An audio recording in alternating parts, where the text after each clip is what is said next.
Happy April, everybody. Spring has theoretically sprung, but if its arrival has been lackluster in your area and you're looking for something to pass the time until summer, rest assured there is no shortage of new shows and movies coming to the many streaming subscription services. Here are some recommendations from IGN.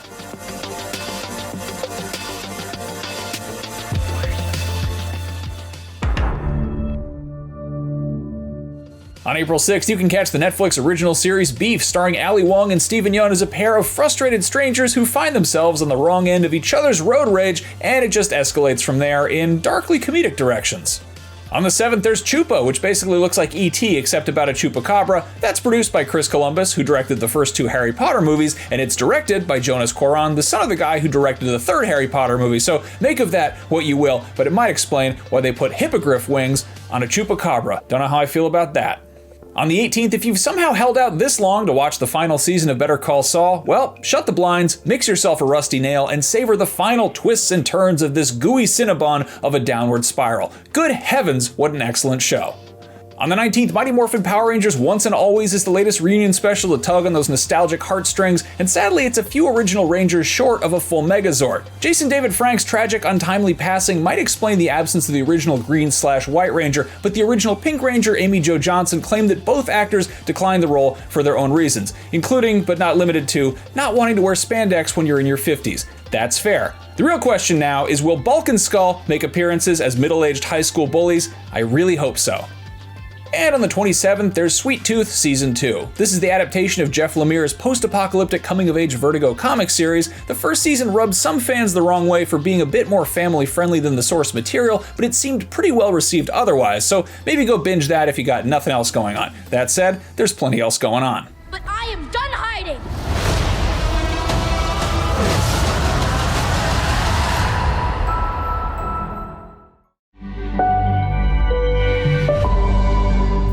The Marvelous Mrs. Maisel returns for its 5th and final season, and hopefully it sees Midge and Susie and Joel and Abe and Rose and also Lenny Bruce all winding up in their respective happy places while still offering the appropriate amount of tension along the way to keep things interesting until the grand finale.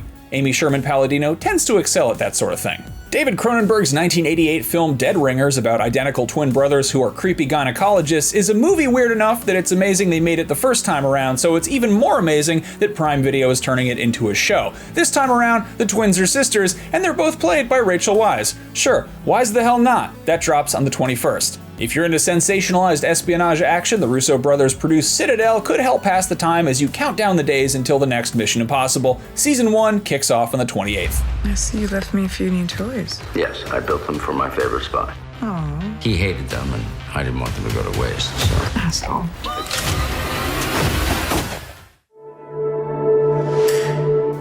Over on Disney Plus, you can catch Renovations on the 12th, and it seriously sounds like something that would get pitched in a bad improv bit on a C-tier comedy podcast a few beers in, yet it is somehow a real program, and here's what it's about. Jeremy Renner buys decommissioned government vehicles like buses and fire trucks, and then he renovates them to be of use to underserved communities around the world. And that part is great. It's actually a good cause. It sounds like it's a really fun project. And honestly, there's way more selfish and also boring ways to spend that MCU and Mission Impossible money. I just cannot believe they called it Renovations. Anyway, Renovations, it's at the 12th. Check it out. On the 19th, The Mandalorian Season 3 finale drops, and here's a bunch of stuff that could probably happen. Bo-Katan reveals herself as the bad guy, and she fights Mando with that darksaber. Grogu uses the Force to tame a mythosaur, and then Mando rides it and becomes the King of Mandalore. Grand Admiral Thrawn might show up, or maybe it's just Moff Gideon, and maybe he's got a new cape or something like that. Ahsoka Tano might make an appearance to hype up whatever's happening on her Disney Plus show that's supposed to premiere later this year. Star Wars. Anything can happen, because it's not real. They make it up in a room somewhere. If you want some adventures in a galaxy far, far away for a far, far younger audience, there's a new series of animated shorts coming out on the 26th called Young Jedi Adventures. It looks cute, and it features an all-new cast of characters like Kai Brightstar, Lee Soleil, Nubs, Nash Durango, Kia Sorrento, Hyundai Kona, and Ford Escape. Actually, the last three are SUVs, but you get the idea. On the 28th, there's Peter Pan and Wendy, the latest reimagining of the beloved children's story, and I was ready to roll my eyes at this, but it's directed by David Lowery, who did The Green Knight and Pete's Dragon, so if nothing else, it'll probably be gorgeous to look at. And also, this guy really loves directing green things. And hey, Jude Law's playing Captain Hook. I'd buy that for $1. Where is Peter Pan.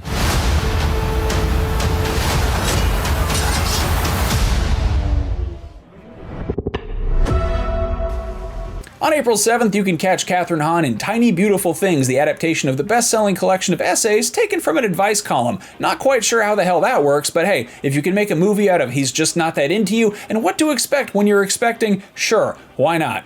Speaking of having kids, Hulu's also got Clock on the 28th. It is a psychological horror movie revolving around a woman trying to fix her broken biological clock. It seems like it's the feature-length version of a short that debuted during Hulu's Halloween Horror Festival a while back. So if that sounds familiar or enticing, go check it out.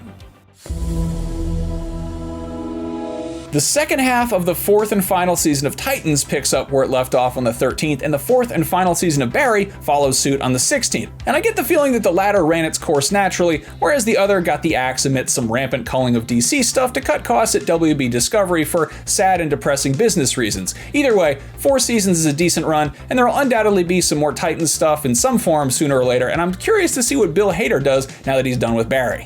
Hey, speaking of things getting the axe, there's also Love and Death on the 27th, which involves 2 couples in a small town in Texas, an extramarital affair, and a bit of murder involving a certain wood-cutting implement. You mean an axe? Don't ask stupid questions. And the truth has a way of coming out.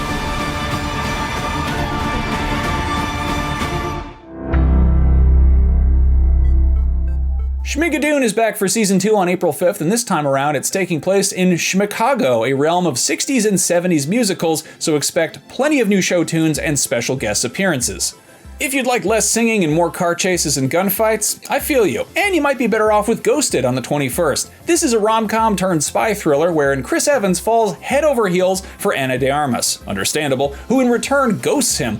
Less relatable. It's Chris Evans. What are you doing, girl? The hook? She's a secret agent, and they have to go save the world together. Finally, murder mystery comedy series The Afterparty returns for season 2, but this time around it's a whole new party, both in terms of the event where the murder takes place and the individuals present at this murder event. The party starts on the 28th. I'm not sure who decided we needed a prequel to Grease that chronicles the rise of the Pink Ladies, let alone an entire prequel series, but that is officially a thing, and you can check it out on April 6th if you're inclined. You know, as much as I'd love to dunk on this, Grease is someone's Star Wars, and it's only fair that they get some supplementary Grease content expanding the Grease lore and fleshing out Grease's side characters. I mean, we got 3 seasons of a Star Wars show about a guy who kind of looks like another fan favorite character who has like 5 lines of dialogue in the original movies, and then he falls into a hole in the ground. And then that character showed up on the spin-off about the guy who looks like him, and then he got his own spin-off that's actually about him. But they made him a Tusken Raider. I'm talking about Boba Fett, but also talking about Grease. Anyway, check out that new show on the 6th, or whenever. Dropping more new Beavis and Butthead on April 20th, aka International Completely Arbitrary Marijuana Doing Day, seems like a smart move, though in their defense, those boys are remarkably stupid without the help of any mind-altering substances, unlike so many other iconic 90s burnout duos. Jay and Silent Bob, obviously they got high. It always seemed like it was pretty heavily implied with Bill and Ted, and Wayne and Garth unabashedly excelled at partying. Party time, excellent. But aside from like caffeine and sugar-induced cornholio frenzies, Highland High's lowest common denominators keep it on the straight and narrow, which is kind of surprising. But anyway, good work, Mike Judge. Keep them stupid. It's a big month for making whole seasons out of stories that were uncomfortable enough as feature-length films, and Fatal Attraction is the next big one. In this case, you got Joshua Jackson playing Michael Douglas's role, and Lizzie Kaplan getting 2 Glenn Close for comfort. That's on the 30th. Hi. Hi. This is my husband, Dan Alex Forrest. I know him already.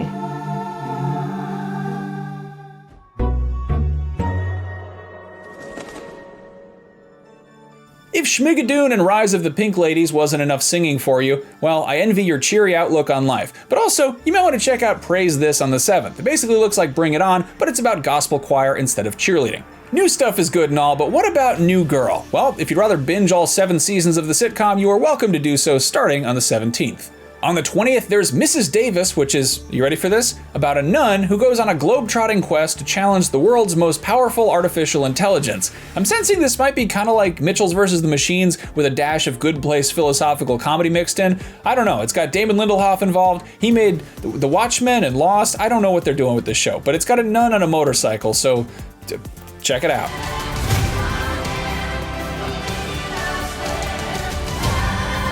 Let's party.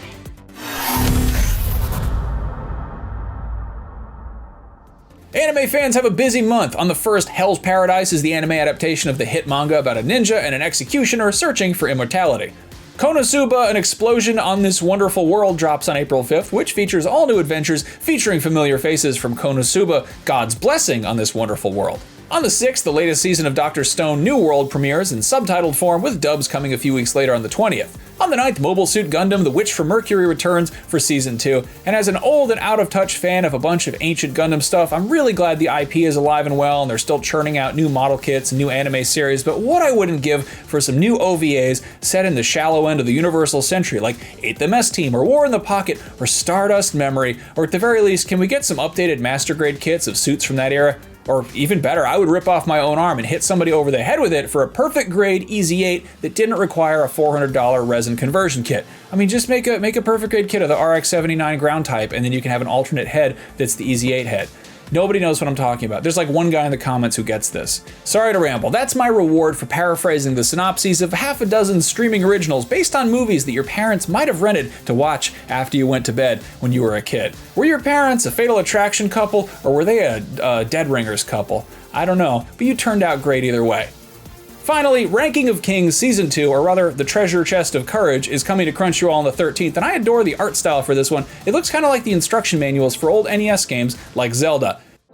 Speaking of which, that about wraps up our roundup of what to watch, but if you're looking for something new to play this month, I've got just the video for you. It's basically the same as this video, except it's about video games. On that note, we're pretty much done here, and as always, this is just a few choice recommendations, and I would love for you to share some of your own recommendations in the comments below, or you can sound off with what Master Grade Gundam model kit is long overdue for a retooling or a new version, or what suit never even got a Master Grade kit. I can't even keep track. They made so many of them. Sound off in the comments. Maybe somebody from Bandai will read the notes like Santa Claus, and then we'll get a new robot model kit someday.